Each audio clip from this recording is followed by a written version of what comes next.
مادایەکانی کوردستان ڕۆڵەکانیان لە باوەشی گەرم و پڕ لە خۆشەویستی خۆیاندا بە هەستی گەرمی نیشتمان پەروەری و ئازادی خوازی پەروەردە بکەن و چیرۆکی ژیانی دکتۆر قاسملو و شەهیدانی دیکەی ڕێگای ڕزگاریان بەگوێدا بخوێنن.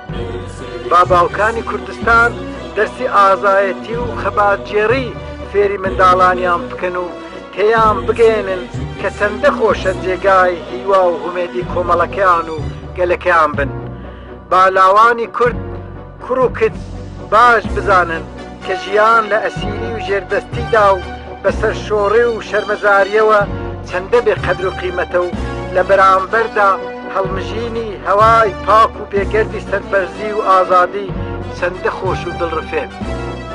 لە باڕۆڵە نەبەزەکانی کوردستان ریزەکانی حیزبی دموکرات بە هاتنی خۆیان جوانتر لە پێشوو برازێننەوە و بە هەڵگرتنی چەکی شەرەف و سەربەرزی هێزی پێشمەرگە زۆر لە ئێستا بەهێزتر و لەشکان نەهاتووتر بکەن.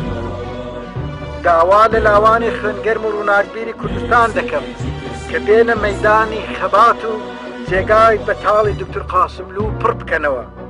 ئەگەر دوژمنانی ئازادی ئاوا لە قاسملو یەک دەترسن دەبێت لە بەرامبەر قاسملودا وەزعیان چۆن بێت.